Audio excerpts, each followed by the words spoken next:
Thank you. Tushukuru Mungu Baba na kushukuru kwa sababu yeye ni Mungu mwenye uwezo na mwenye mamlaka. Asante kwa kutuwezesha. Na kumba tu kanitumia kama chombo nikaweza kuzungumza na watumishi wako hawa ambao wamefika. Wakapate baraka, wafunguliwe kwa mambo yote ambao wanayopitia, waweze kuacha. Najua wewe una uwezo. Ulimfungua Paulo na Sila kutoka korokoroni, na sasa najua hata hawa ndani watawachiliwa. In Jesus name. Somebody say amen. Mwambie kuna foundations. Tell your neighbor there is foundations. Muulize tu, are you through a foundation? Hiyo situation unapitia. Muulize tu, mwangalie. Wacha kuwa kama Mkristo, kama mtu amekombolewa. Muulize, mwangalie hata kama si mtu yako, mwangalie tu, muulize. Ile mambo unapitia sasa, could it be ni foundation? Mambo imekusubua sana, but you don't understand what is this. You have gone to places. I was speaking to a lady in Canada. She has gone to almost every pastor, but nothing is working. Ametoa, kaniambia mimi nimetoa. Na itisha kwa nabii toa bego.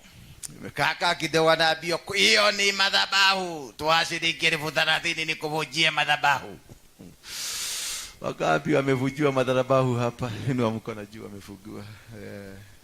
Victims of circumstance.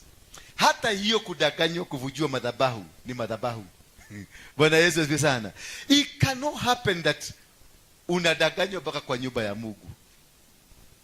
Unaweza? Can it happen? You are in the house of the Lord and then unakoniwa ndani ya kwa Mungu. Hapana, you are not in the house of the Lord. It can't happen ati ukuje hapa na unyang'anywe hapa. Kuna kitu imekufuata. Na hiyo kitu hainaga adabu. Unajua shetani hakuogopi na haogopi hata Yesu. Anaogopa damu ya Yesu. Bwana Yesu asifiwe sana. Si alikuta Yesu na akamwambia, "Modo, jiagushe hapa." Kama ya modo, garura mahigama ya matueke mugate. It is written. Hakuwa anaogopa Yesu na akamwambia, "Nitakuinua nikuweke pale utazame dunia mzima." Lakini wakati damu ilimwagika, maisha ya shetani ikaisha. Bwana Yesu asifiwe sana. So that is the difference. Kwa hivyo kama haogopi Yesu, wewe ni nani?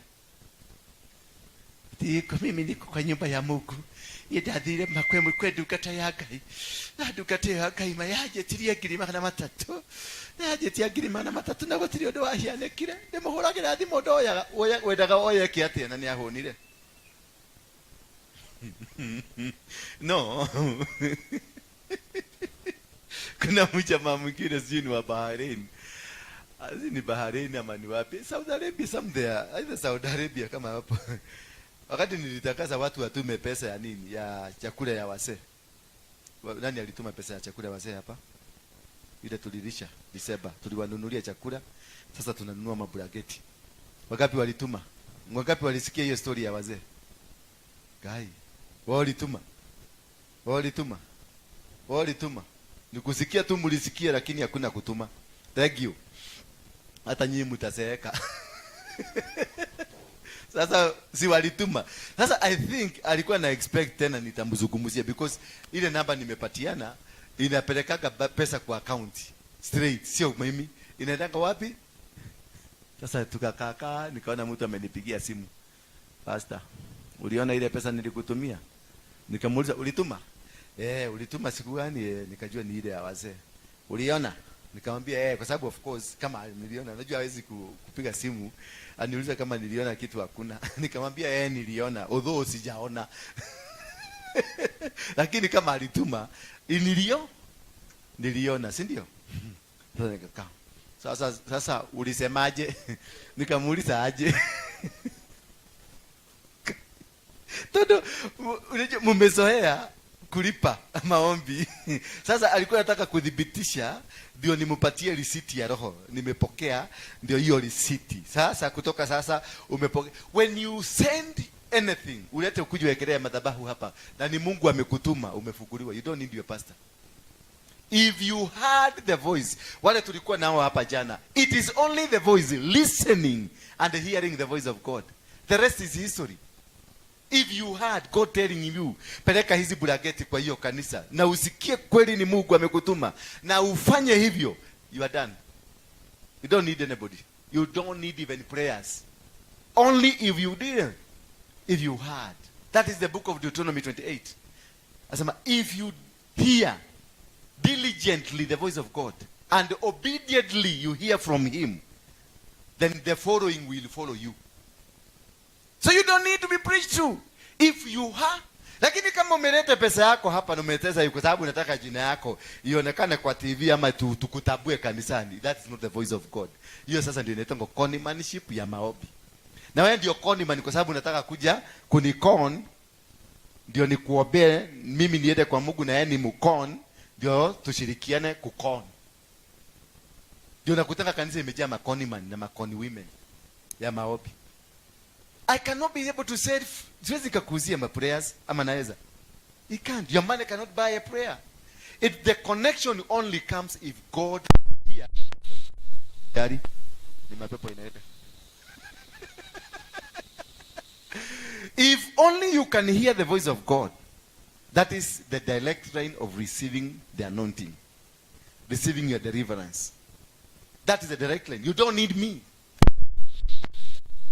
Get it. Nipatie microphone nyingine. Bwana Yesu asifiwe sana. Nipatie tu hata kama ni hizo. Inaonekana mmeshindwa kuadjust vizuri. Nipatie hii.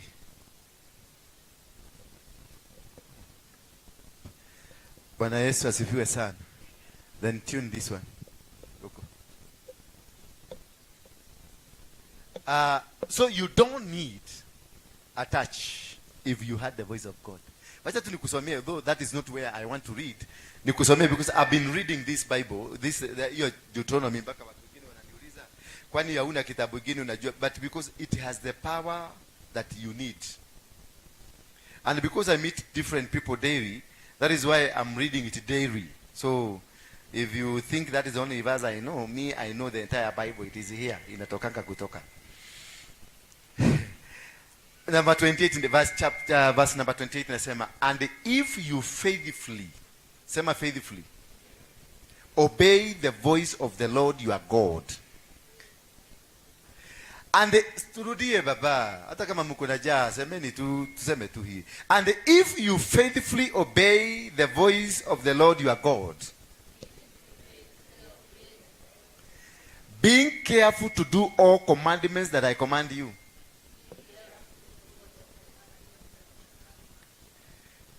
Today, the Lord your God will set you high above all nations on the earth. And all these blessings shall follow you. Hapo umeona pastor?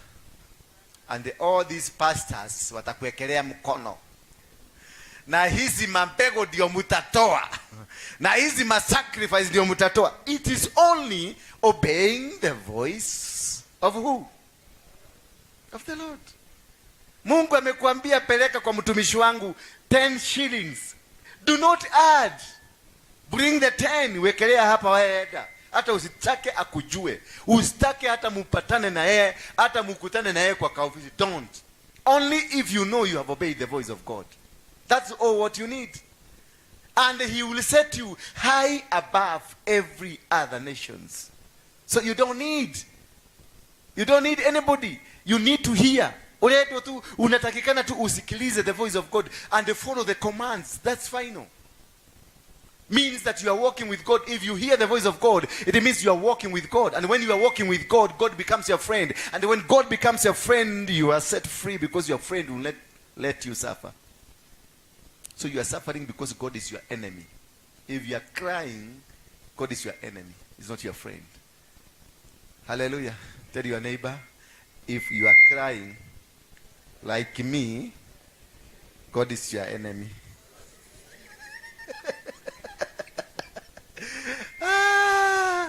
Bwana Yesu asifiwe sana. Sasa nataka tuangalie foundations.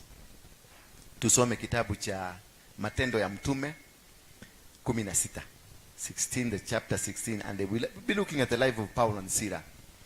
Ndio tuone what is this that is holding hii microphone baba, it's not okay. Nipatie nyingine yako hiyo. Hata tafadhali. Msistuke ikisema tu. Unajua kwa 10 zinaenda. Bwana Yesu asifiwe sana. Then chapter number 16, verse number 16 and say, as we were going to the place of prayer, we were met by a slave girl who had a spirit of divination, and brought her owners much gain by fortune telling. As we were going for prayers, tulipokuwa tukienda kwenye maombi, tulikutana na mwanamke ambaye alikuwa ni diviner. How many of you know about diviners? Wangapi wameingia kwa mkono ya diviner? Wangapi wameingia kwenye mikono ya diviner na wanajua how a diviner can do you? A diviner is the most dangerous person you can have in your church. Na ninaomba hiyo roho isikuje hapa. Although inakuanga ikinyemelea mimi sana. Nilipokuwa nikiomba niliona Mungu akikwambia usipokaa hivi utakaa hivi. Na diviner creates division. Diviner has no room for peace. A diviner will bring in, ataleta kitu, atakuta mlikuwa mnakaa pamoja na ile statement anakuletea ni statement ya kupiganisha huyu na huyu. That is the role of a diviner, to destroy any unity. Kama hii kanisa atakuja na aanza kutoa domereli mingi sana, domereli ya kupiganisha huyu na huyu, na huyu. Achana tu nayo, wasituki wamezoea. Umeelewa? So that is the role of a diviner. Unasikia venye wanatoa sauti. Kwa hivyo mnajichuka sana. Wakikuja na domereli, mwambie hata mimi najua kama Mungu ataniambia. Because they have the capacity to destroy, to bring this church down. They have the capacity to send your man away from you. They have the capacity hata kukolezanisha wewe na mtoto yako. Wewe mama, mtoale guo uliorerete akakonyonya haha, akathi kwira muthuri waku, mama yangu najua naenda kimtu kilikuja huko juzi. Si ng'ombe alikuwa ananunua. Walikuwa na story nyingine. Na doa inaanguka because of your own daughter, because she's a diviner. So diviner, if you know you are a diviner in this church, you have no room. I will never spare you. Nitapigana wewe. Ndiwe sana. Nitapigana na wewe kama nini? Kama nyoka. Nikikira hapo mbele hapo. Aidhuru. Nitapigana na wewe kama nini? Kama nyoka. No matter what position you are holding in this church, I will never entertain. Mimi walinikula 500 nikiwa jela. Walikuta bibi yangu 500,000. Nimeshikwa, nimekamatwa. Sasa hiyo ni sere walikuwa wamesema shoot Waruinge on site. Sasa nimekuja, nimekamatwa, nimepelekwa. Wakakuja akamwambia diviner, yani mama tu hakuna kitabaya kichwa. Akakuja akambia bibi yangu, "Kile kitaraba bari aisetereka." Hiyo ni roho ya vitisho. Bibi akaambiwa Bwana atakufa, Bwana atakufa, Bwana atakufa. Hata akasema ile kitu inanikulaga iko kwa nyumba. Wakachukua bibi yangu mpaka kwa nyumba, wakampeleka kwa nyumba. Wakamwambia sasa, bibi, nyumba yangu ni kubwa. Bibi akaambiwa kona ile lala huko chini, ongea na Mungu. Na kila mtu wote kujiseti, walikuwa watu 6. Wakajiseti kwa sababu walikuwa kwako kuna dominion ile kubwa, inahitaji mapowers za watu kama 6 kuja kubomoa hii madhabahu. Bibi yangu akaambiwa sasa tuombe. Akakujwa pale. Wengine wakajikuja. Wengine bedroom marumu zingine na tunyoka twa plastic. Kanyoka kwa bedroom yangu kakaruhusu kushwa chini ya kitanda. Sasa wakarudi kuomba. Wakaomba kama wana hawa. Wasi wanajua mtego kila kitu bika. Chule ilikuwa ya plastic na nyoka ya plastic. Zote zikawekwa chini ya kitanda. Alafu sasa wakaliporudi wakashibia na mkeni, sasa roho Bwana anataka kuongea. Wakaambia tushikane mkono. Mama mmoja akasema, "Yee!" Sasa nilikuwa naangalia kwa CCTV kwa sababu yuko hakuwa anajua kuna kwa CCTV. Mama akasema, "Ee! Nyoka, roho ya nyoka." Sasa ikasema kana tutafuta hii nyoka. Bibi yangu akaambiwa ingia kwa bedroom, sisi hatuwezi ingia kwa bedroom ya bwana yako. Ingia kwa bedroom. Wewe uweze utafuta huko, tumekuweka roho ya kutafuta na utaona nyoka. Sasa bibi yangu wakaenda. Kama kuingia chini ya kitanda kaona shwa kanyoka, usi yako na remote kwa mfuko anafinya kanyoka kanafanya hivi. Bibi alitoka bio, akakuja akasema nyoka iko kwa bedroom, nyoka iko. Jesus God, your God, your holy God. Oh God, your faithful. Sasa nasema God faithful na nyoka ya plastic. Sasa alikuwa anasema God is faithful, ame reveal what has been eating my husband. Alitishwa 1,000 ngapi? Ndio hiyo nyoka itolewa hapo. Na walikuwa wanakuaga wamekuchorea, wanajua huko na hiyo pesa. Wanajua. Ili ya 500. Sasa niko kamete, nangangana. Mzuri, Mungu ni mzuri, nikaachiliwa. Sasa nilipokuja nikaangalia kwa CCTV, najua lazima uangalie kwako. Mzee ni mzee. Mzee ni mzee, lazima uende kwa CCTV uangalie hivi. Maneno ilikuwa inatendeka hapo. Siku natafuta mambo ya pesa, nikataka kujua kama bibi huyu ni faithful. Sasa ndio nikaona mkolino amekuja, ameingia. Mwingine sasa CCTV kananyesha. Nikaita bibi nikamwambia kuja. Kuna watu walikuwa wametembea hapa. Mimi nakwambia mimi ni nabii. Kuna watu walikuwa hapa, usinidanganye, niambie ukweli. Akaniambia tulikuombea ndio maana uliachiliwa. Ukaendaje? Akaniambia nikamuuliza ni nani? Ni mama fulani. Hiyo amezaa mtoto nyoka kama yeye, nyoka kuliko yeye. Huyo mama sitaki kumtaja, ni pastor bado, pastor Beki. Na mnamjua, kila mtu anamjua hapa. Kila mtu amezumbua hichi sana. Nikaitapigia hiyo mama nikamwambia mlikuwa home mkaongea tulako hoya ile kayararia. Nikamwambia kuja nikubaie kachai. Na mkuje na hawa watu wote. Siku niko mungiki. Nikamwambia kuja niwabaie chai. Nikavuka kamurago, kabia keleni pesa hapa. Pesa hapa. Hakuna kutoka kwa hii nyumba kama pesa yangu hapo. Riba barena. No na kaka. Nikamwambia hiyo roho msijaribu hapa. Nitakata mtu kichwa. Sasa walikuwa wamekula wamebakisha kama 400 ililetwa. Alafu nikawekea TV. Nikamwambia chakalieni. Wewe ndio uliweka nyoka? Nema nyoka. Hiyo pastor moja alikuwa pale Ratema Road. Alikuwa anaitwa Kogara wa Makogara. Bwana Yesu asifiwe sana. Hizo ni zile vitu ambazo zinakuandama in your life, no matter whether you are saved or not. Paulo and Sila walikuwa kwenye. Bwana Yesu asifiwe sana. Paulo na Sila, they had come from prayers, but they met a lady that kept following them. Huyu mwanamke alikuwa anawafuata mpaka akawairritate. Then akamwambia, no, why are you following us? Then this man was producing a lot of profit to the owners. So when you find a diviner, the diviner is not alone. Anakuanga na owner. Bwana Yesu asifiwe sana. Any diviner anakuanga na owner. Akikuja kanisani hapa, hakujagi kati yeye kwa sababu amekuja genuinely, anakujaga kwa sababu kuna mtu amemtuma, nenda huko tufanyie kazi. Akikuja kwako katakuja kama ni kahauzi karo, lakini si kahauzi karo, ni mtu mkubwa kukuliko. Katika ulimwengu wa dunia, wa mbinguni na huko duniani, anajulikana, this is somebody who is very powerful. Because akona power. Anakuja baka anapenya na anachukua leadership ya kanisa. Na mnakaa sasa mnaonaga yeye ndiye anakuaga na akili mzuri. Lakini si akili mzuri, huyu mtu ametumwa. Ako on mission. Bwana Yesu asifiwe sana. Na nyinyi mnapenda hiyo. Rika kaka, ria popopo, ronoko tatata. Hiyo ndio mnapenda sana. Kwa sababu hamtaki kukaa chini mfundishwe neno. Hamtaki, mnataka kununua miracle kwa sababu you are busy. Unataka kurudi kwa kazi yako. Lakini ujue kila kitu unachofanya katika ulimwengu huu, it is based on the word of God. There is nothing. Any word I'm speaking, prove it from the Bible. Let it be proved from the Bible. Nikikuprofesia, any prophetic word I release must be grounded on the word of God. If there is no word of God, then that is not the word of God. Anything that you know the Bible, test every spirit. Even me, I'm speaking to you here. Don't rush.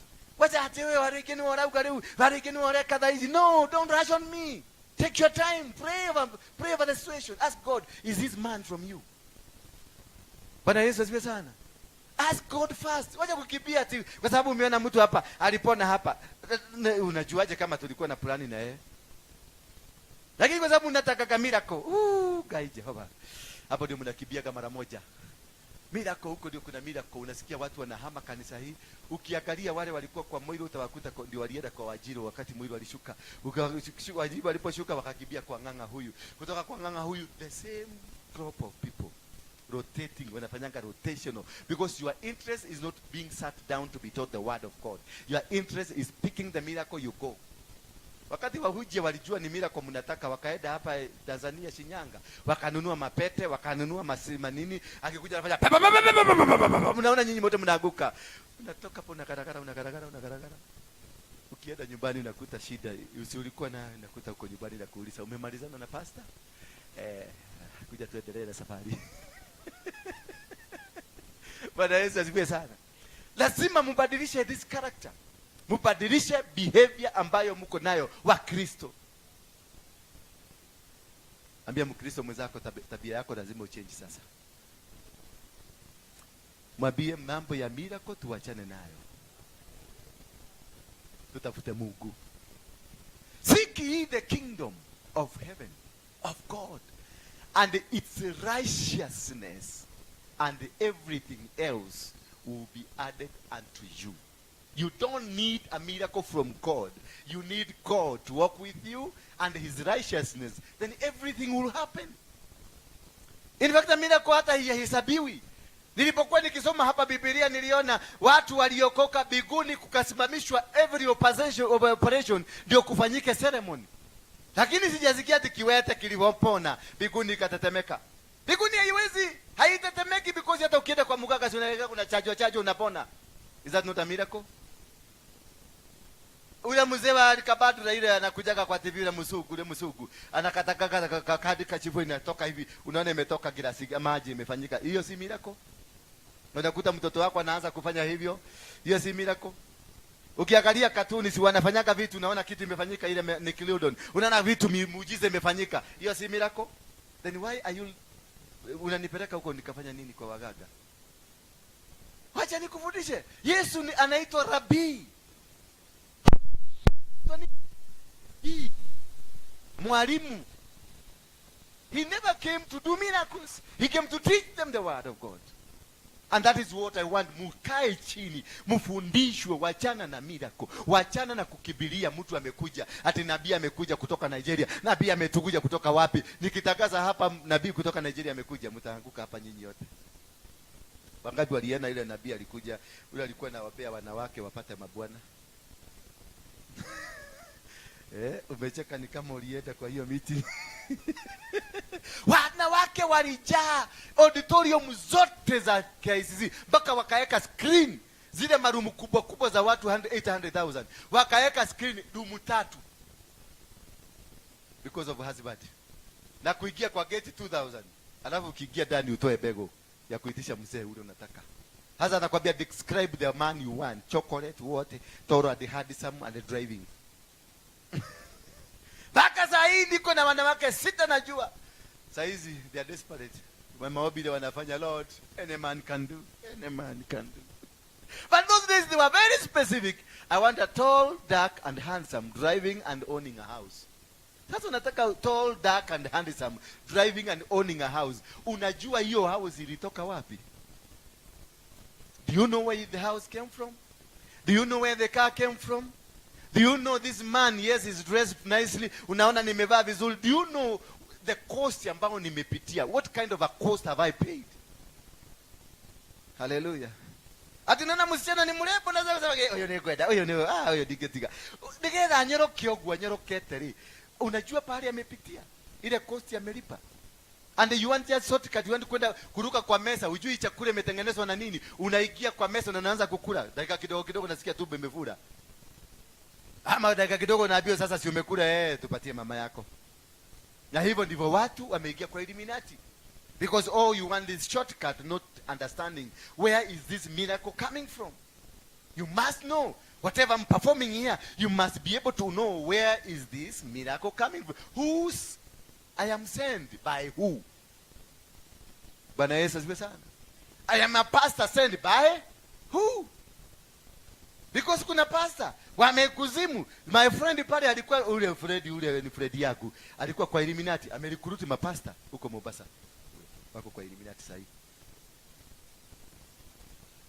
Na huyo pastor akishika hawakatazagwi kuiba kuhubiri na Bible. Hawakatazagi kusema jina ya Yesu because kuna Yesu Josto na kuna Yesu wako. Lakini kwa sababu hutaki kujua, you want a miracle, you want to pick miracle yako, unapiki miracle yako. Lakini ule amerecruit na alitoa damu. Bwana Yesu asifiwe sana. And that is why we are lost. That is why umeenda kanisa hii, umeenda. Sasa unataka kuniambia umetoka kwa Harrison saizi. Mimi babangu ni Harrison. Si ndio? Saizi nimepitia huko, nimemsalimia, nimemwambia dadiko hujia. Huyo ndio baba yangu ya kiroho. Umetoka kwa Harrison ukakuja hapa.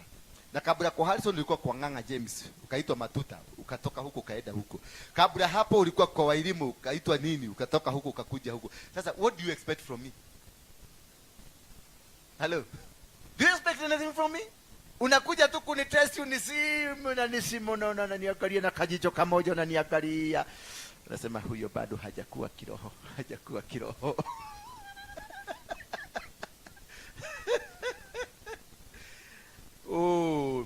Sasa huyu Paulo na Sila waliadamu na huyu mwanamke alikuwa anawafuata mahali popote akaenda. Meaning wakati wewe unatoka mlimani, unatoka mahali popote pa maombi, lazima they send somebody to follow you.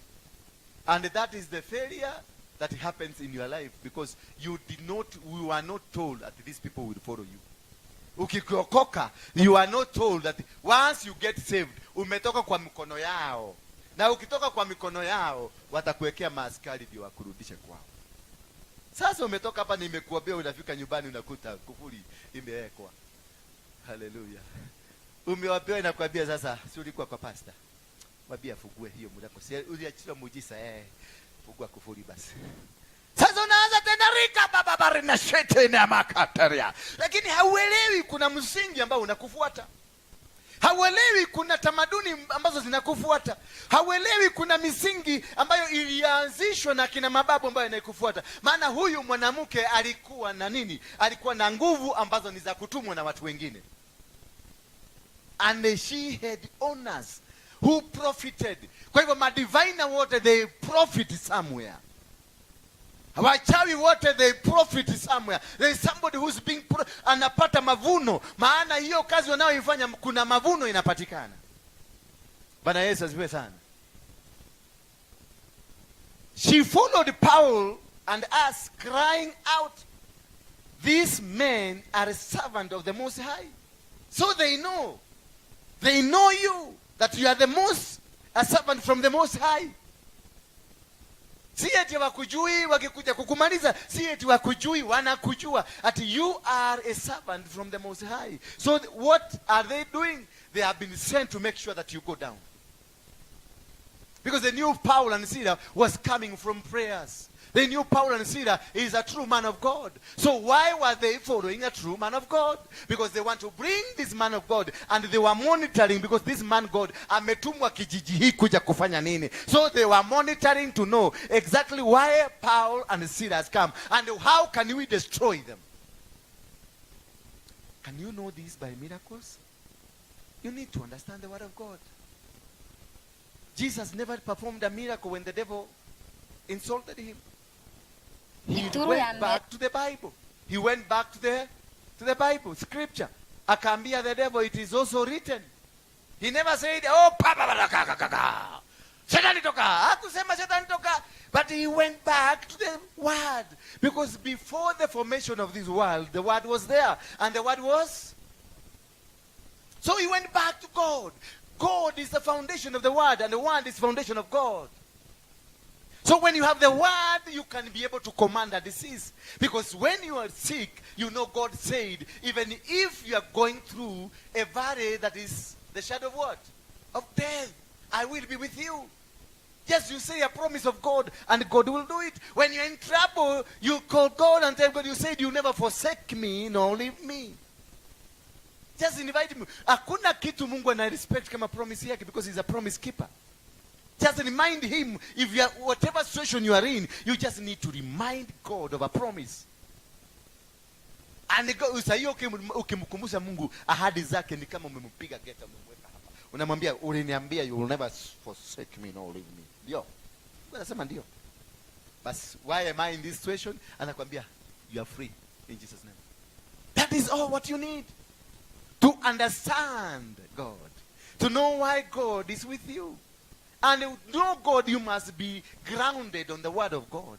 You must be grounded on the principles of the kingdom. You must be grounded that Jesus came and taught us this gospel.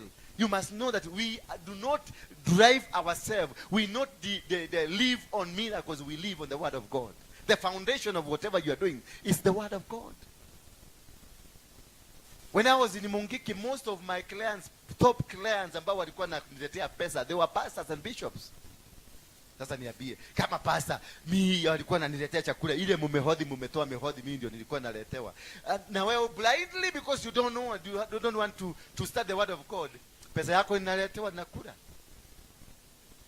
That laziness of a Christian, because Christians are the laziest creatures on earth. Laziest.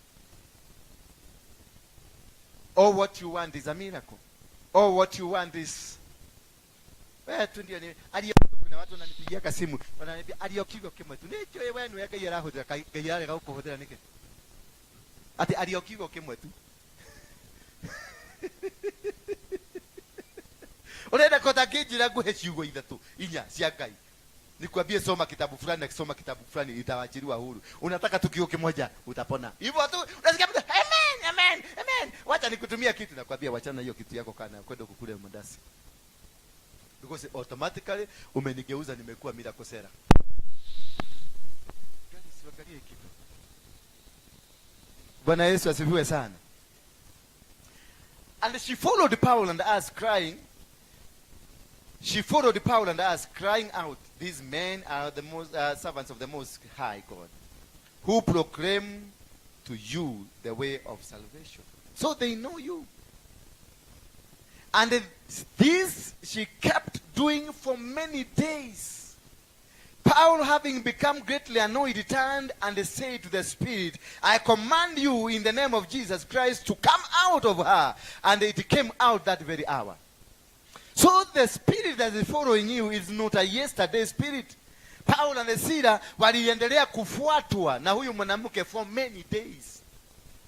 So whatever that has been haunting you, it has been in for many days. But because these men came, they are the most men from God, they were able to detect and to know this woman is not right. And they commanded the spirit that was in this woman, come out in the name of Jesus Christ.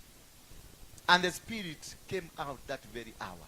It came out. And because of that command, the owners of this woman, the owner of this spirit, came up and arrested Paul and Sila.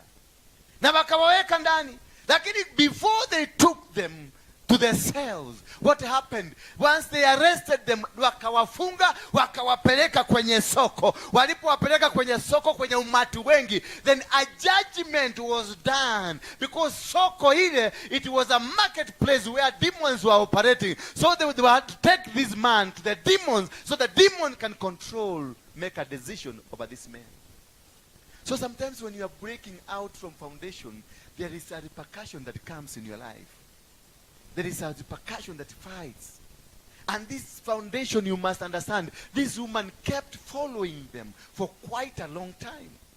Until they said, no, we cannot entertain this. So until you say that behavior you have cannot be entertained, it will not go. Paul wakati alianama, huyu mama bado anamfuata, tukienda hapa ananifuata, tukienda hapa ananifuata, tukienda hapa ananifuata. Then Paul and Sila said, no, we must command this out. Tell your neighbor, you must command that demon out. Hakuhitaji vitu nyingi, alisema in the name of Jesus, come out. Because he knew who Jesus is. He knew the name of Jesus can change. And you kept always ukihegwa, ukiaguka kidogo Jesus, ukienda mahali Jesus, ukifanya Jesus, ukikohoa Jesus. Why is it not working in your life? Why? Because kama siwa kakimwagika Jesus, ukichomwa na sufuria Jesus, ukienda kulala ukihegwa kidogo Jesus, sabuni ikiaguka ukioga bafu Jesus. Why is this all Jesus working on your life? Oh my God. Oh my God. Am I?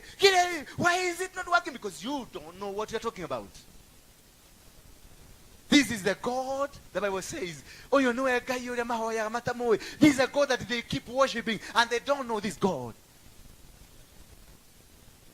Because nilitoka Tanzania, nikatoka Nigeria, nikatoka mahali kwingine with my gods, nikakuja nikafanya miracle and you believed in me. Now you are suffering the repercussions of my God.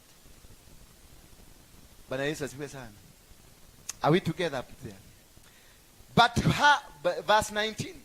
But when her owners saw that their hope of gain was gone, they seized Paul and Silas and dragged them into the marketplace before the rulers. Umeona sasa? So whatever that is holding you, kuna viongozi, there is a power behind. So every demon, every authority that is against you, there is a power behind it. Every disease that is working in your life, there is a power behind it.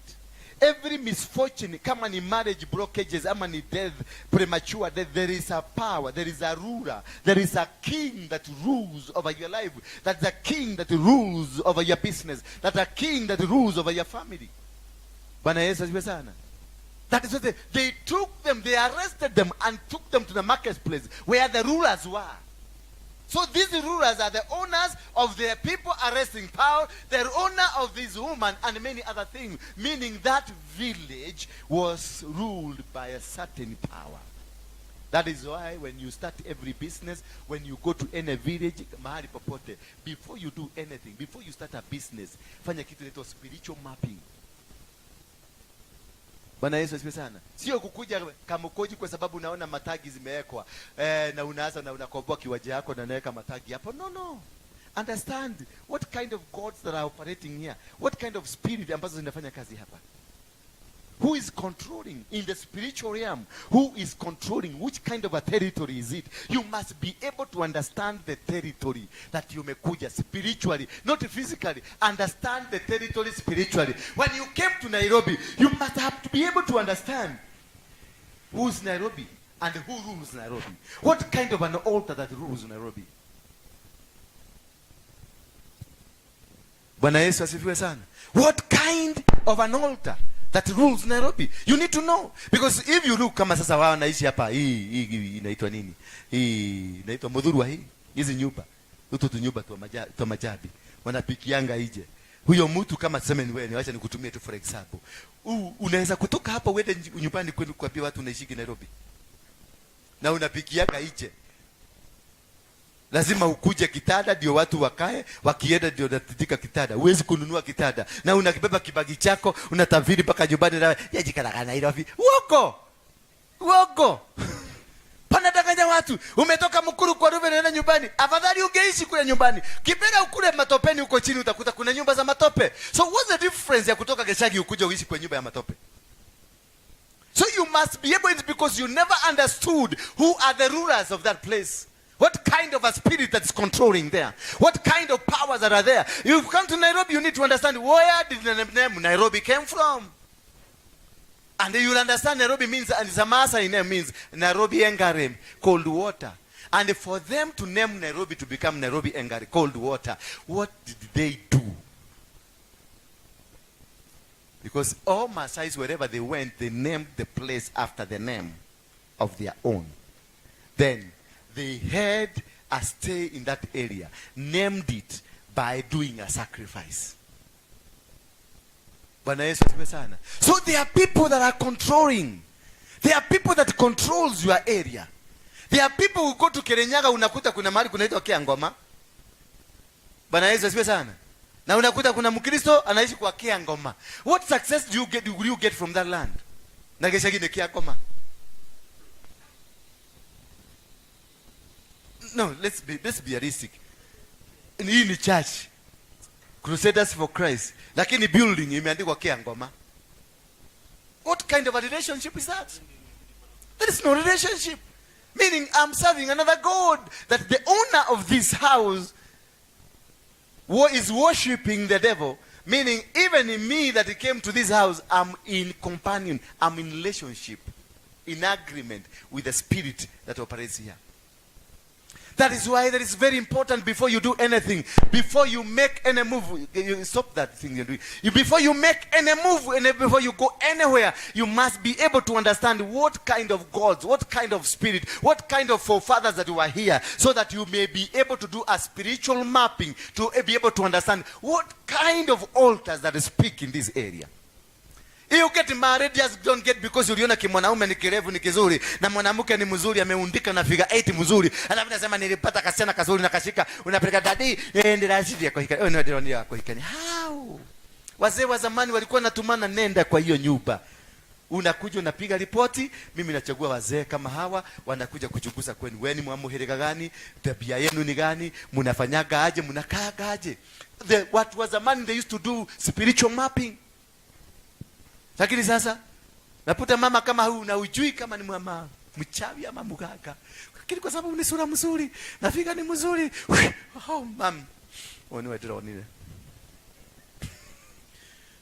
na kwa sababu mama mwana wa siku hizi wanajua kuogea. Umetengeneza? Na kwa sababu wanajua kuogea. Kwa sababu wanajua kuogea vizuri, wanajua kuogea vizuri. Mama anasema, mwile tuzuni mwega. Uliaragia mam ndirashirie nitrakire ndirashacamanie na mwanake uyu waki niguo turashirie tuhikanie na mam ningugwakira kanyumba. Sasa mama akisikia kanyumba inajengwa kwa sababu kanyumba ni ya matope. Hajui kama msichana ni kavuli mason ni kadeva worshiper. Kamekujia mtoto. Mama anajengewa nyumba with a covenant ya huko. Mama anafanywa kila kitu with a covenant ya huko. Sasa unaanza kuona vifo zinaanza kukuja. Magonjwa inakuja. Because of what? That woman that came in your house. That man that you married. Kwa sababu alikuwa anaendesha Jehova. Kwa sababu alikuwa anajikaa nyumba mzuri. But you don't want to know. Hii nyumba amejenga, ametoa wapi pesa ya kujenga hii nyumba? Hii gari anaendesha ni ya milioni 10. Nyumba ni ya milioni 50. Hii maisha anaishi ni maisha kubwa kubwa. Anatoaga wapi hii pesa? Why ameraise kuliko wengine aje? So do your spiritual mapping. Sisemi msajirike, lakini understand the wealth. Hiyo pesa mtu akanao, understand it. Try to do a research. Go on your knees, piga magoti chini ulize, what could be the source of this money? And if from God, enjoying yourself with it, hata wewe utajirike mkue mtembea pamoja. Lakini sasa understand, wakati wa Masai walikuja wakasema Nairobi ni yao, wakaipatia jina inaitwa Nairobi Engare. Walichinja mambuzi na mang'ombe, wakatoa sacrifice, and that's why even today ng'ombe zao zinakula nyasi town katikati. Na Sakaja hawezi uliza, peleka yako. Utakutana nao Daguleti pale Daguleti kona. Huko. Utakutana naye huko. Ndio kwa maana wanatembea na mapanga na marungu kwa barabara, inaitwa traditional artifacts. Hizo ni si silaha. Kwa Masai si silaha. Wewe Mgikuyu mzee, beba rohio rwa jora fuga hapa tembea. Uone kama utaenda step 5. Na utashikwa na utastakiwa kubeba silaha hatari. Lakini kwa Masai ni vitu za kitamaduni. Kwa nini? They own Nairobi. It is only Masai zamani saizi ndio ameanza kuleta Wakikuyu, lakini imekataa kuingia parliament. Masai ndio anaobaga tu parliament. Wengine ni Chebukati wa Bukara. Na huyo mwingine ni wa Catholic. Wakuja waombe session ya bunge. Na huyo mwingine haleluya ndani ya bunge amevaa ngozi ya ng'ombe. Wao wanaume wengine wote ndani ya bunge wamevaa tai na huwezi kuruhusiwa bila tai na suti. Lakini yule ameingia ndani na ng'ombe, ngozi ya ng'ombe, na anakaa huko na ng'ombe yao inakula town, ije kwa Sakaja ofisi. Na hakuna mtu anaweza kuiuliza kwa nini? Ile madhabahu walijenga Nairobi, wakijenga Nairobi, wakifanya Nairobi, ile madhabahu bado inawapigania. And they are clever, mnawaitaga wajiga. Masai mnaitaga wajiga. Angalia Msugu anaingiaga ndege, papa silikuja kuona Masai na wanyama. Mimi kusikia Msugu anapanda ndege kuja kuona Wakikuyu, na ndivyo mnajifanya kama werefu. Hakuna. Hakuna. Lakini Msugu anapanda ndege anakuja Masai Mara kuona Wamasai. Because their culture has a power to bring. Bwana Yesu asifiwe sana. Ukitoka hapa uende Lemuru ni jina ya Kimasai, uende Naivasha ni jina ya Kimasai, uende Nakuru ni jina ya Kimasai, uende Nyahururu ni jina ya Kimasai, uende hapa Ukapani hapa Itala hii hapa Kagudo si Kagudo Tala na hizo zingine, yote hiyo ni majina ya Kimasai. And they dominate. Unaona wanafuga ng'ombe, wanaingia mpaka Kiambu ndani, wanakula maiti zenu na hakuna mahali mnaweza kuwapeleka. Wanaingia mpaka Nyeri, ng'ombe kama 800 zinakuja. You can do nothing because that is their foundation. They own it. So whatever, before you do anything, you must be able to understand anything. And that is why I normally talk you, your name you should use, understand. What's your name? Jina yako itakuwa tirage kwa Jerry. You need to understand Jerry ni nani. Ndio ukienda Murang'a utapata majina ni ya watu. Ukivuka hapo ngapo hiyo ingine watu wanaisha, unasikia ni majina ya wanyama. Unakuta kwa familia moja kuna Wang'ombe, kuna Wajau, Wang'odu na Golu na Ngare, nyumba moja, alafu wanamalizia kitidamiba naitwa Nyamu.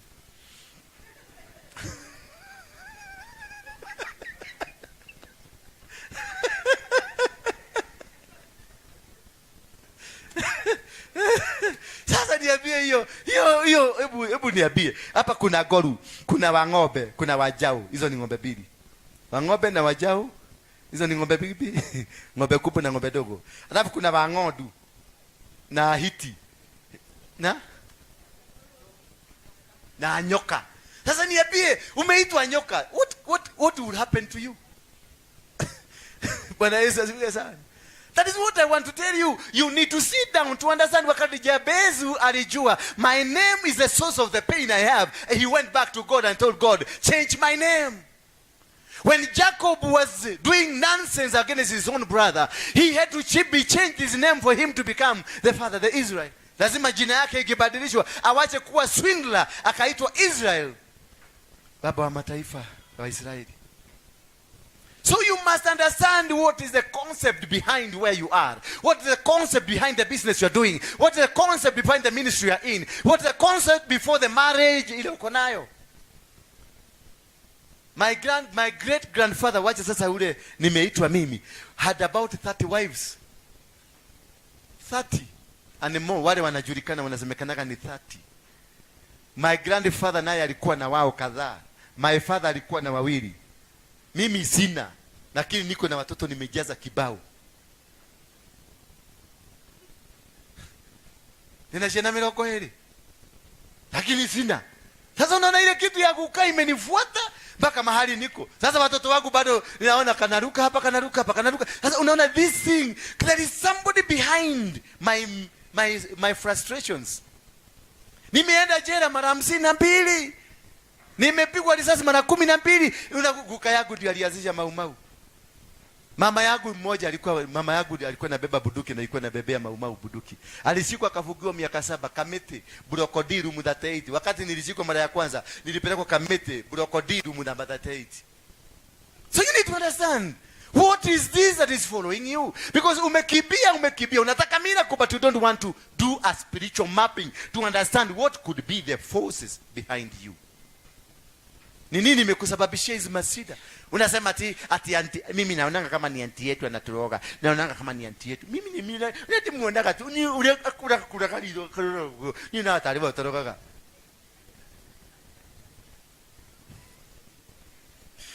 Atingalia watoto wangu sasa, mtu akaiba hoera.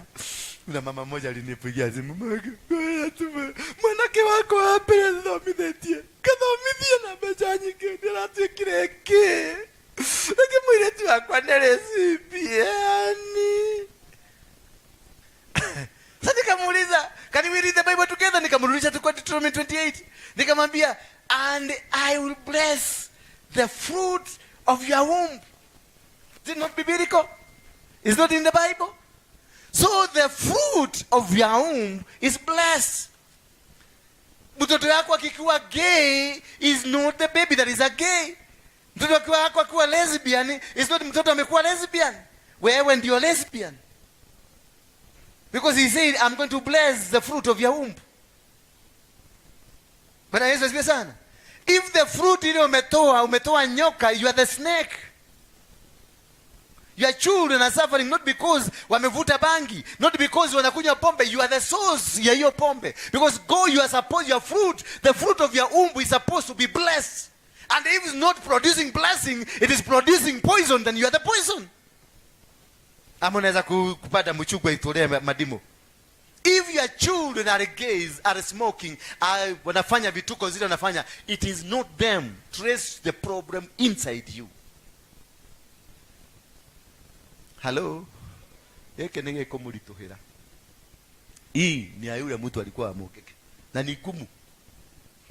Na lazima mtabadilika. Hii si mtabebereswa raudi. Na sitaki pesa yenu.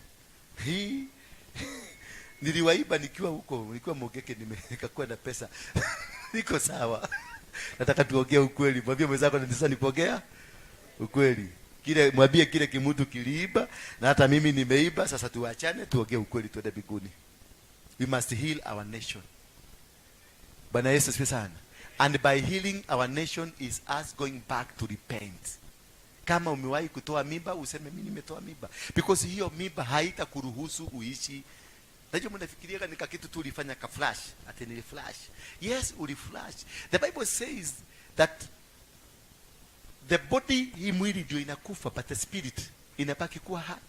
So hako kakitu uli flash, do you think alikufa? No. Kama uli flash ule ndio kalikuwa ka kwanza, ndio huyu ndio first born yako, then ujue ni mzee kuliko huyu. Huyu hakuna siku atapata amani.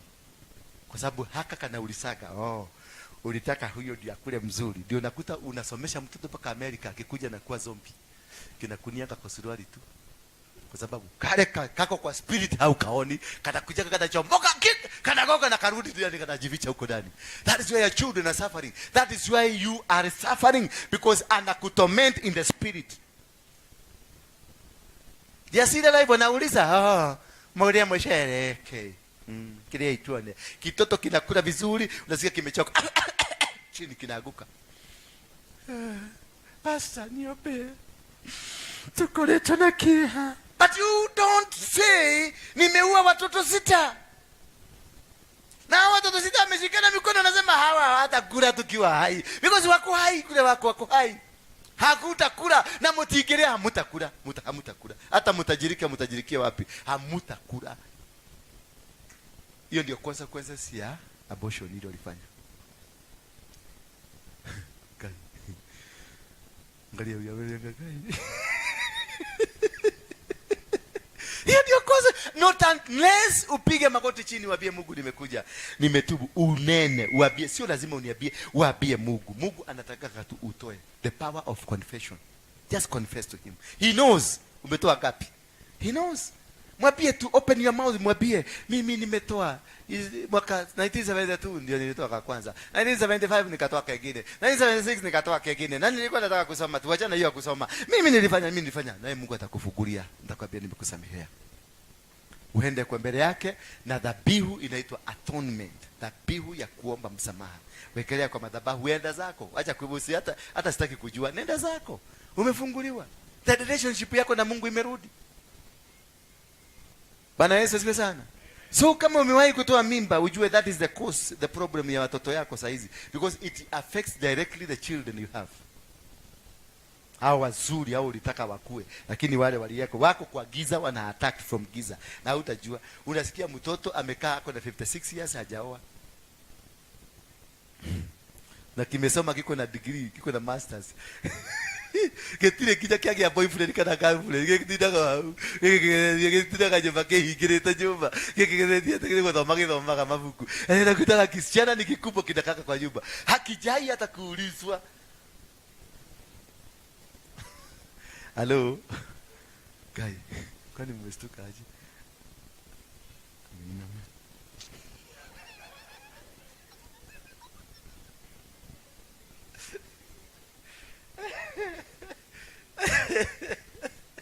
Nilikuona kwa Saimo, nikaona wewe tu ndio unaweza kunisaidia. Sasa kaa hapa nikupatie dawa. Ndio kidogo tunataka. Tika nikupatie dawa, ukunywe dawa uende ukaponee mbele. Achana na Saimo. By the way, mkuje Sunday tunakata keki ya 100 subscribers na Saimo hapa. tulifikisha. Ya boya tulipandisha tukafikisha, hata hii tumefikisha. Si ndio? Hata wewe lete yako tupandishe. Haleluya. Bwana Yesu asifiwe sana.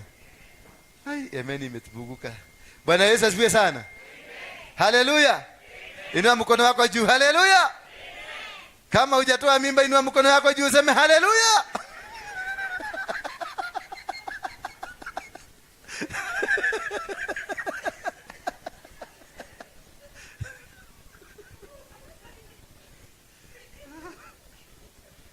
Kai. Kuna hata mmoja.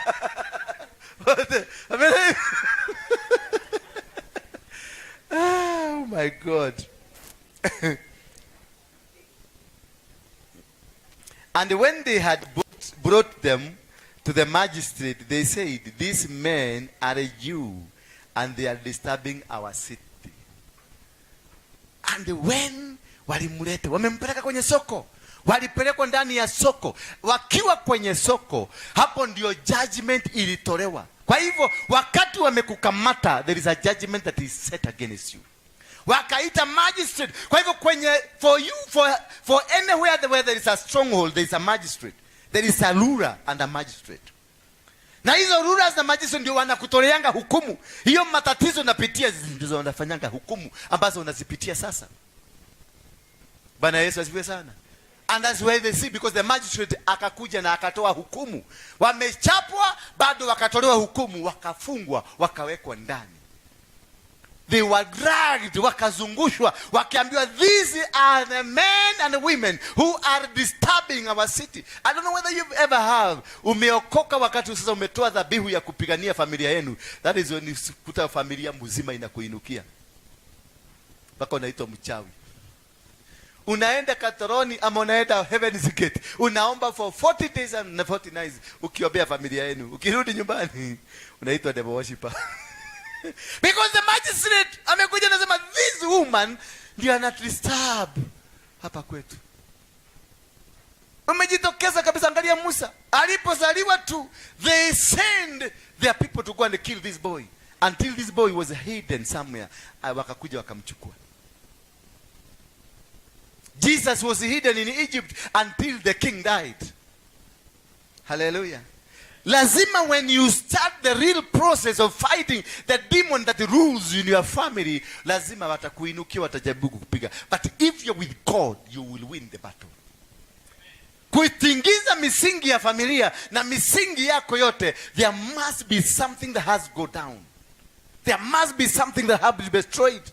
And it cannot be destroyed without your capacity, your power, your authority, your will to do, your will to make things happen. And you must be genuine and sincere. These men, Paul and Silas, they were coming from prayers. They had gone for prayers. They had gone to seek God. So it doesn't matter if you have gone to seek God, anything, prepare it. Wakati Yesu alitoka for 40 nights and 40 days of prayers, the first encounter alikuwa shetani. Wakati Musa alitoka kwa mlima 40 days and 40 nights, the first encounter alikuwa shetani. Bwana Yesu asifiwe sana. Because ukijua the day you come from the prayers, na utikizwe kidogo jua umewaguza. Lakini kama utaenda ukuta wanakukaribisha ndio wanakuwekea chakula kwa meza, ujue you wasted your days and your times. Bwana Yesu asifiwe sana. You must understand how to fight these things. He thinks you kusema ora papa ora keke otototototo. No. It's about fast before you come and tell me to pray for you. I need to understand, what am I praying for? What am I praying against? Ati niombe tu baba pastor niombe. Oira tu kigo kemwa tu kigo kiaki. Juge ki.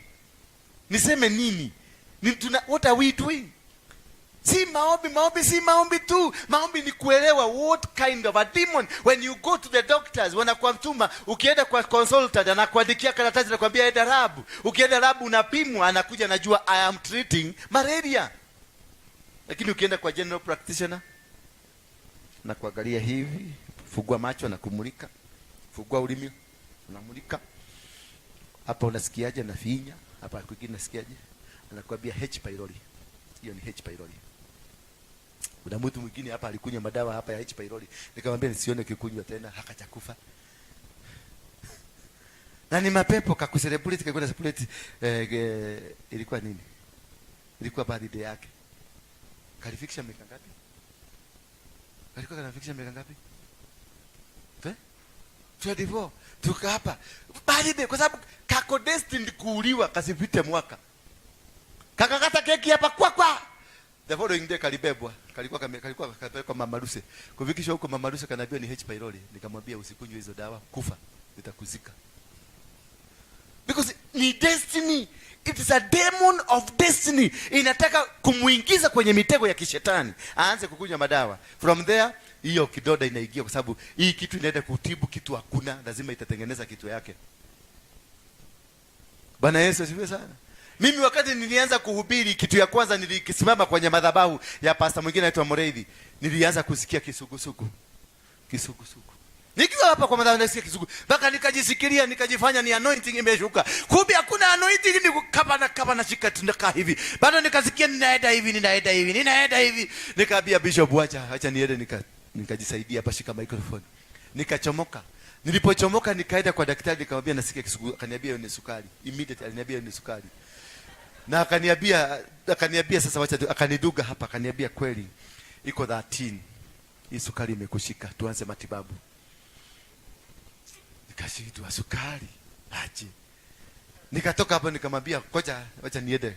Nikaenda Karen Hospital, nikapigia daktari Konyo, ni rafiki yangu. Nikamwambia kuna kitu nasikia lakini sisikii vizuri. Akaniambia kuja. Nikaenda akanipima. Nikamwambia nimeenda mahali nimeambiwa ni sukari, hebu tupime. Pima kwanza sukari. Akaniambia pana pressure kwanza. Nikamwambia sukari kwanza. Akaniambia tunaanza na pressure. Boss, sukari kwanza. Akanipima, akaniambia nitakupima ya mwezi mzima.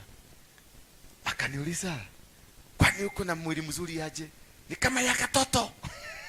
Kumbuka hapo 1 hour ago nilikuwa na sukari ilikuwa 13. Sasa hapa naambiwa iko mzuri, ni kama ya katoto. Sasa akanipima hizo vingine, nikamwambia pima ile kitu yote inapima kwa pima sasa. Wakapima, nikakuwa mzuri. Sasa hii nyingine tena nikarudi kanisani.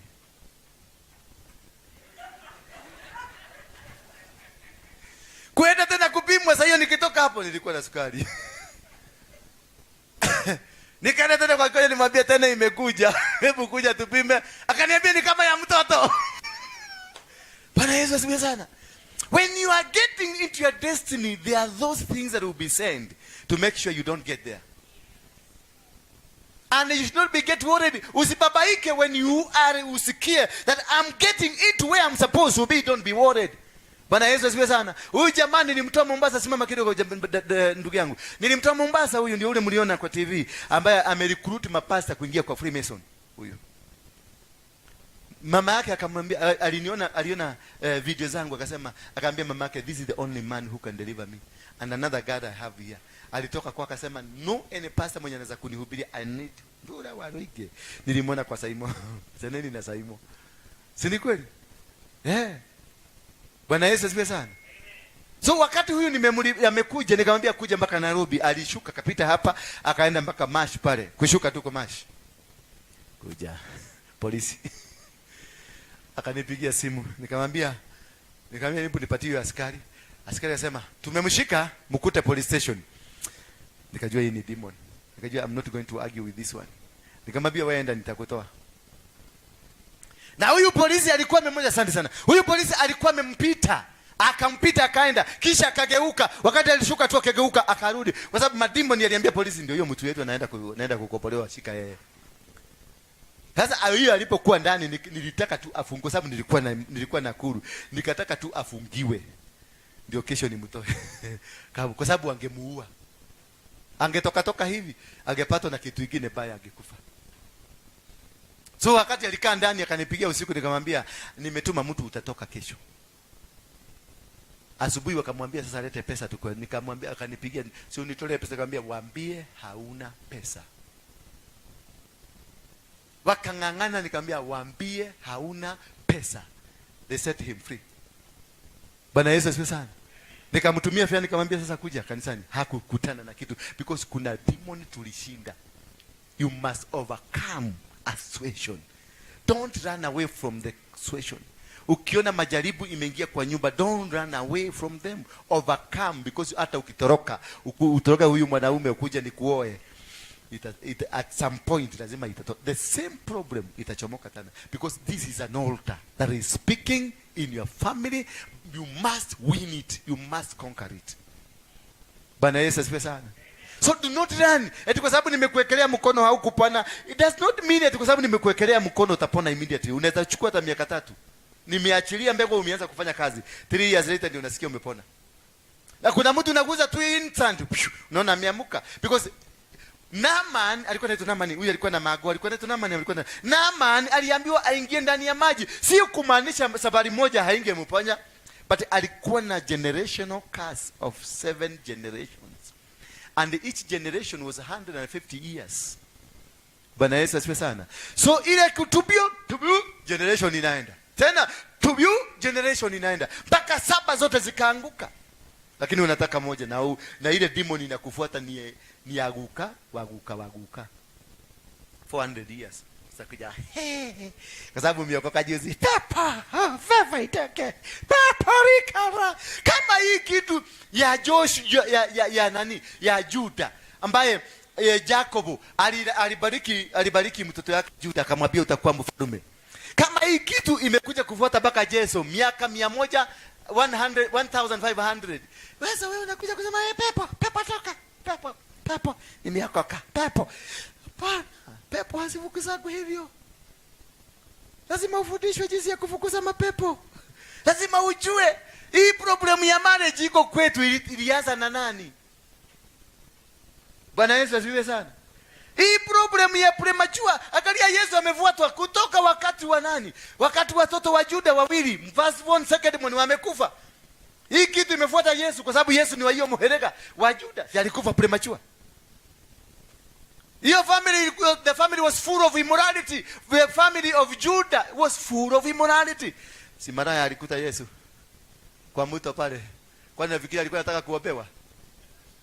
Hapana, alikuwa ameona handsome, tall and handsome, na alikuwa amesema hii nimeshika, hii ni mzuri sana. Yesu akajua hii roho ni ile yaguka waguka, akaikamata akailete hapa mpaka Juda. Siku moja wakaambia Yesu, unajua huyu mama nani yako na nywele mrefu? Sikutami ukuje. Wewe uko na nywele mrefu. Huyu mama alikuwa na nywele mrefu inafika huko. Akaanza kupagusa Yesu mguu. Sasa kama wewe ni mtumishi kwa hii kanisa, wewe ni follower wa hii kanisa, ukute huyu sasa ananipagusa hapa. Unajua watu wanaanga kama Juda alikuwa na kichwa baya. Lakini si mafuta alikuwa anataka iuzwe. Nikuona aliona mama amekuwa too much. Akihura moto mnene huko kinyama huko. Ana nywele kumbe ni ile roho ya umaraya bado inafuata Yesu. Kala huyu mama alikuwa anasema huyu kabisa lazima nishike, lazima nikamate. Ndio mnaambia gobeeni mapasta sana. Gobeeni sasa, hata mimi sana kama mimi. Kuna wengine wanaliuliza, si alisema ana bibi. Na hiyo pete amevaa, yani wanataka nitoe ndio wanishambulie. Sitoi.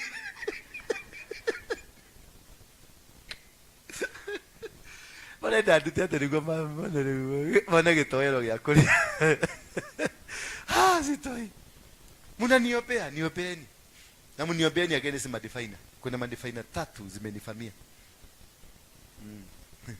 Huyu sasa amesema confirmed. Nilikuwa nimeota hiyo.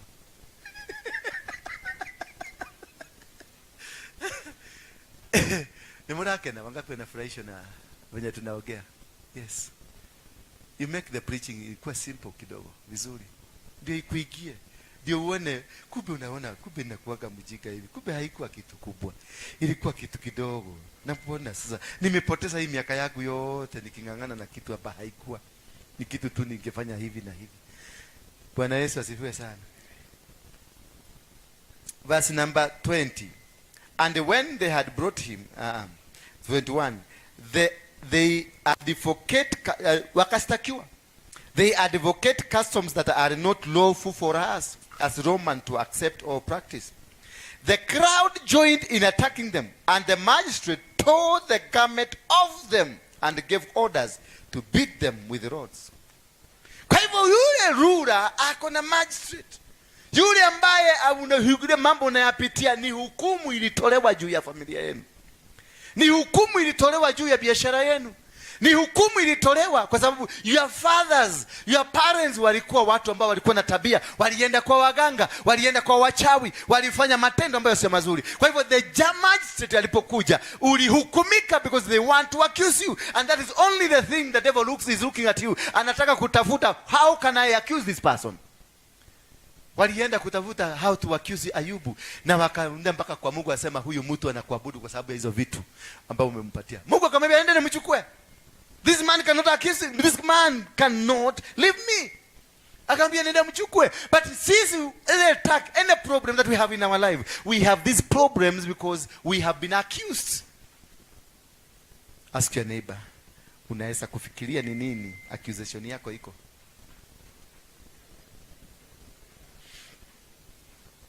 Mwambie, I hope si kama ile nimefanya.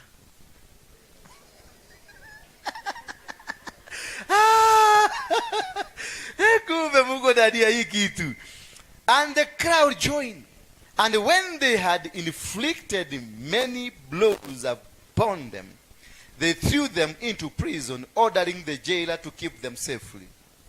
So once they wanakuchapa, wanakuvuruga, wanakupeleka, then what happens? They'll throw you into a condemnation jail. Wanakurushia kiugonjwa, kiukimwi, wanakurushia kisukari, wanakurushia divorces, wanakurushia because that is a jail. Na utaishi kupambana nayo. Bwana Yesu asifiwe sana. Hiyo ndio jail. Wamekupiga, wamekunyarira, wamekupeleka mpaka sasa unaona you don't need to live. You don't need to be called a human being. You don't need to be where I am. Hata sina maana. Wengine wamenipigia simu nasema sioni haja ya kuishi. I deserve to die.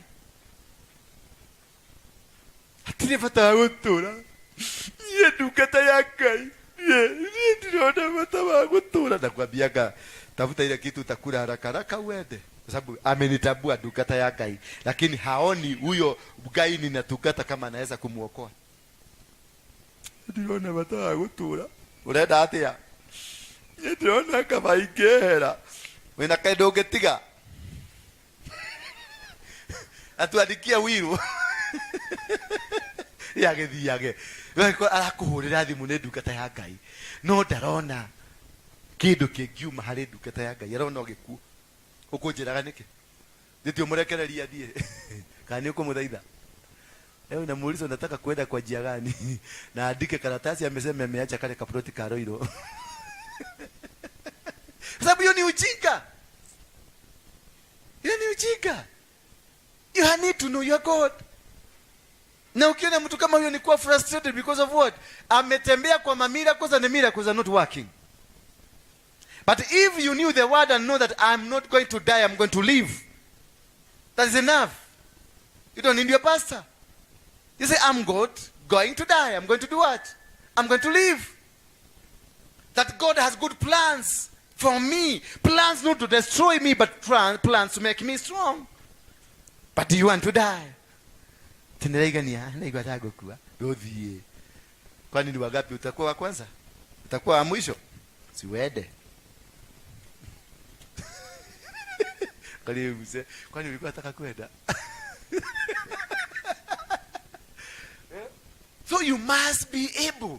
Kama ungekuwa unajua neno la Mungu, basi haungesema I'm going, ungesema I'm not going to die. That is biblical.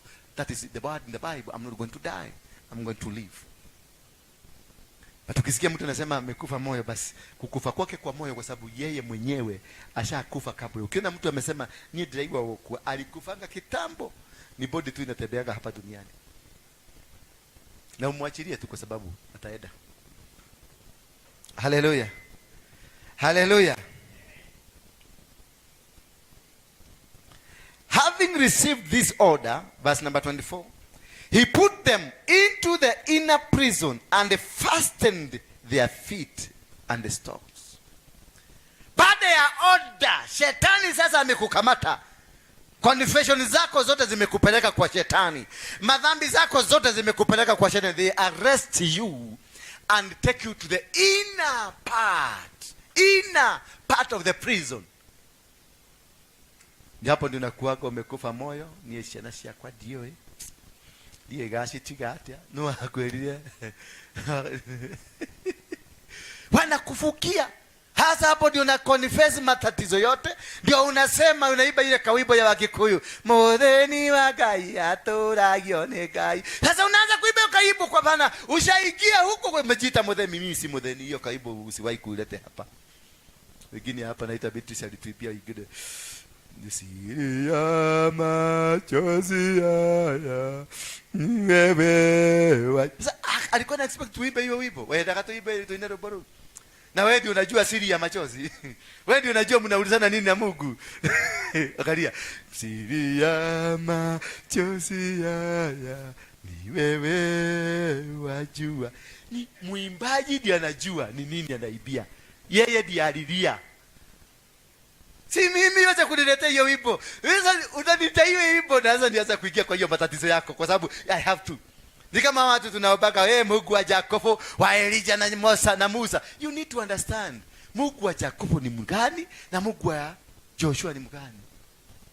Na Mungu wa Musa ni mgani? Ndio ujue wakati huu unaitisa Mungu mgani? Ukiitiza mtu wa Mungu wa Joshua, ujue Joshua alipigana vita from one go mpaka mwisho. Ilikuwa vita. Sasa ukiitisha Mungu wa Joshua ataharoroka Mungu wa vita. Unasikia vita imekuinukia. Bwana Yesu asifiwe sana. Ukiita Mungu wa Musa, ujue Mungu wa Musa alidili na kitu inaitwa nini? Jagwani. Utaingia kwa jagwa. Kwa sababu he has to come as a God of Moses. Bwana Yesu asifiwe sana. Ukiita Mungu wa Joshua, he will come as a God of Joshua. God, Mungu anabadilika kulingana na situation. Which situation are you in?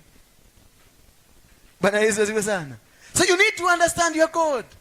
And you can only understand God by understanding his word. And understanding what Mungu wa Joshua alimkuja akamwambia Joshua, nimekupatia Jericho. God gives you, nimekupatia biashara.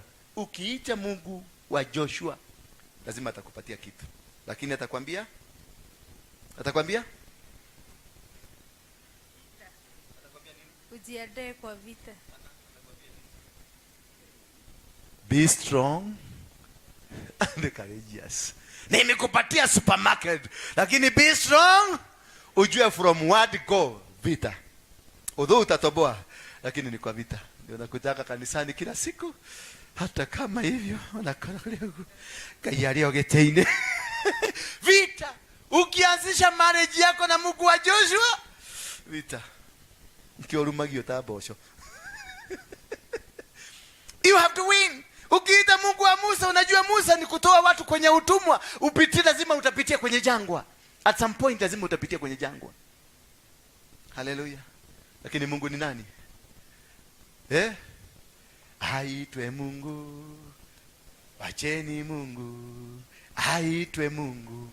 Bwana Yesu asifiwe sana. Tumwache huyu Mungu aitwe Mungu, maana ni Mungu.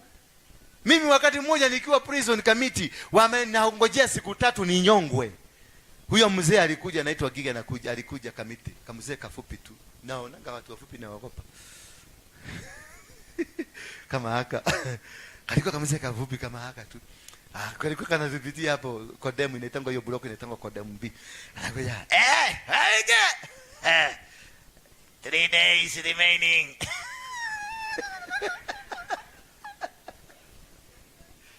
Na mimi namwambia mimi sikuwa nimeokoka, nilikuwa naiba. Sasa nilifanya wizi mkubwa sasa hivi nikiwa ndani. Ni sasa utili hiko didaya.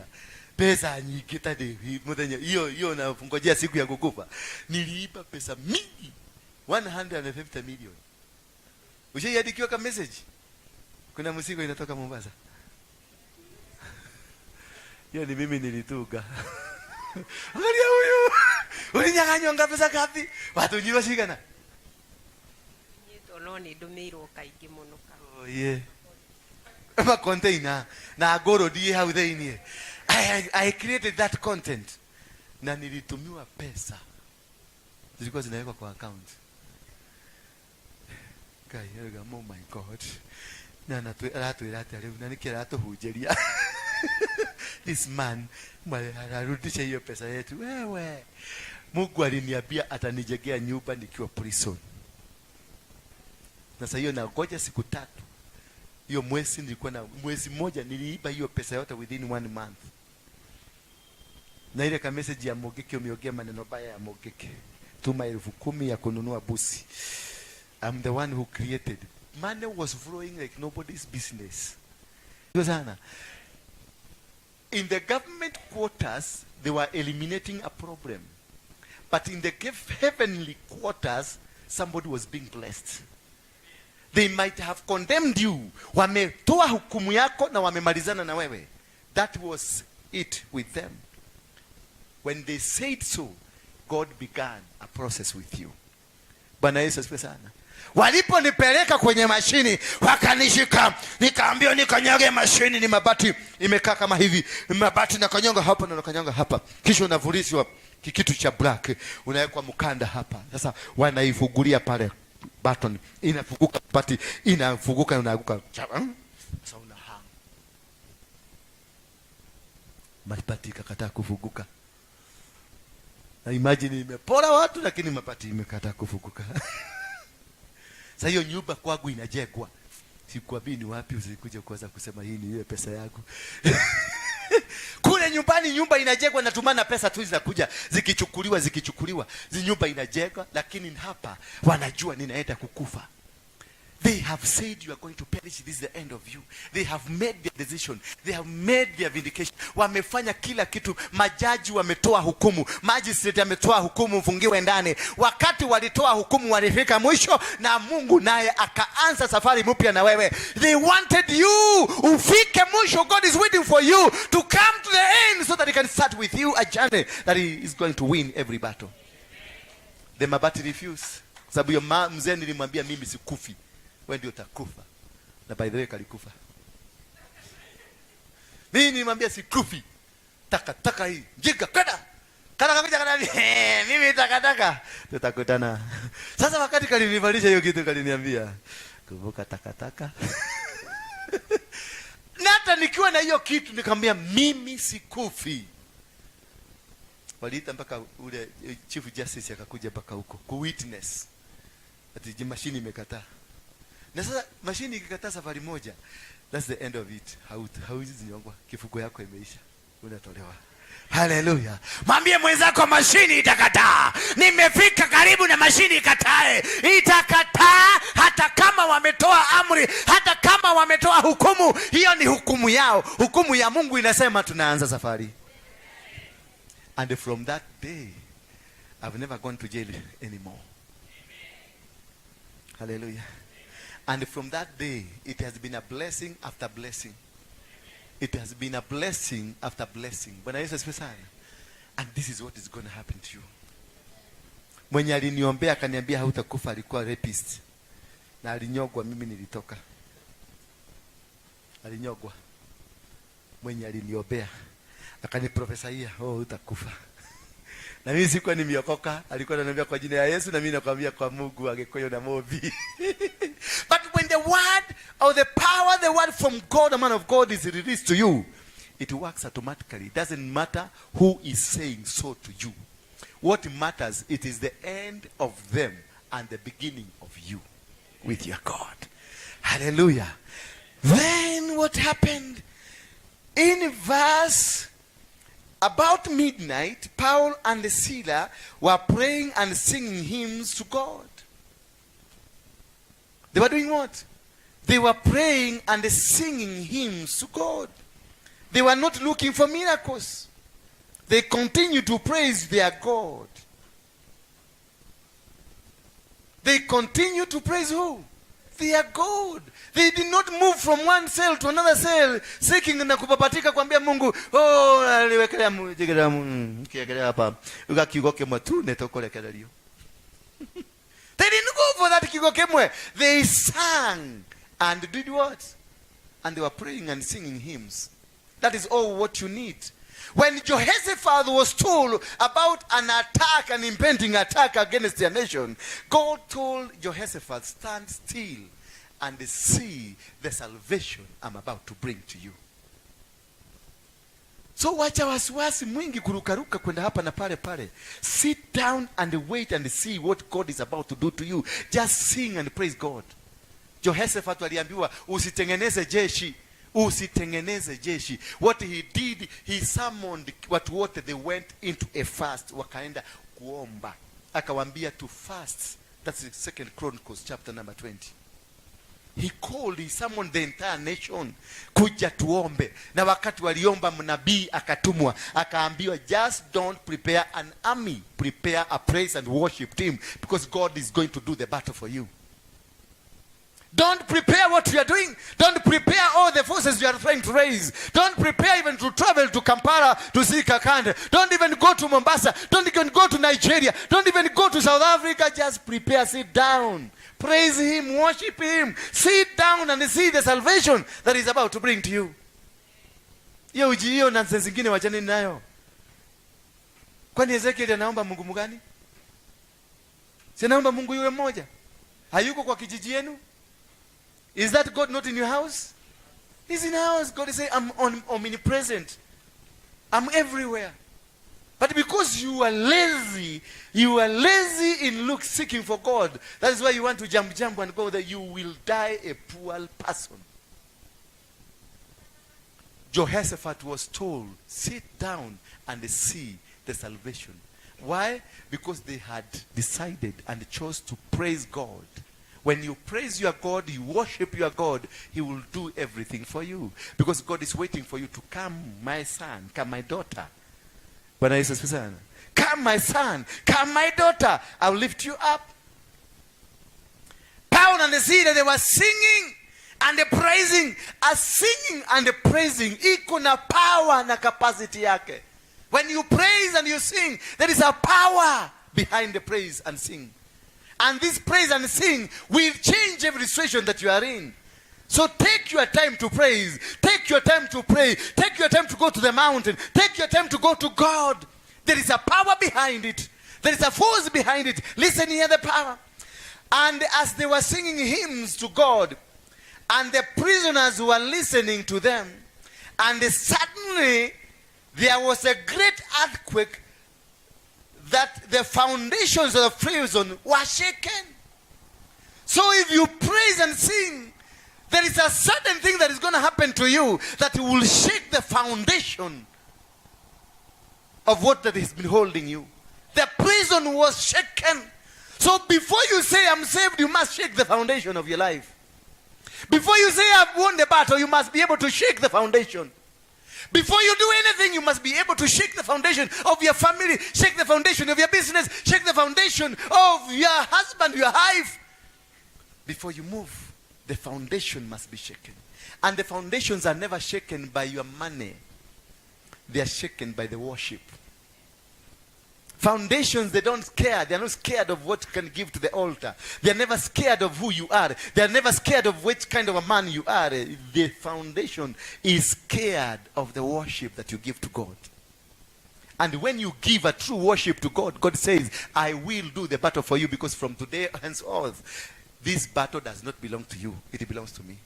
When David went in, akaambiwa, akakuja akakuta bibi zake wote wamechukuliwa, watoto wamechukuliwa, mambuzi zimechukuliwa. He went into the inner room and asked for the ephod, akavaa ephod, and then he worshipped God. And he told God, is it right for me to follow? Then God said what? Sure, go for them. You shall get them plus what they have. When Jehoshaphat decided to worship God, the enemies walipigana wao wenyewe kwa wenyewe. The third day, Jehoshaphat aliambiwa, nenda uchukue mali. Alienda kaokota for 3 days, mpaka wakashidwa, wakarudi nazo. Bwana Yesu asifiwe sana. So the foundations are not shaken by the money you give here. The foundations are shaken by the praise you give to God. He's the one that will shake the foundation. Not that marefu 30 ni kuvujia madhabahu. Hii ni madhabahu. Hakuna elfu 30 ilitumika hapa. They sang. Mpaka prisoners wengine walikuwa na waangalia the way they were worshiping, the way they were praising God. They were looking at him. They were looking at them until the earthquake came. Ng'ang'ana ulete earthquake kwa maisha yako. Lete earthquake kwa biashara yako. Lete earthquake kwa familia. Lete earthquake katika nchi. I am bringing earthquake hapa Kenya hii, lazima iingie. Hii Kenya lazima earthquake iingie. Yes. Hata mkiongea, nikimwongelea kiasi mwongeke yes, nikio. Earthquake lazima iingie, mwambie mwenzako earthquake itaingia.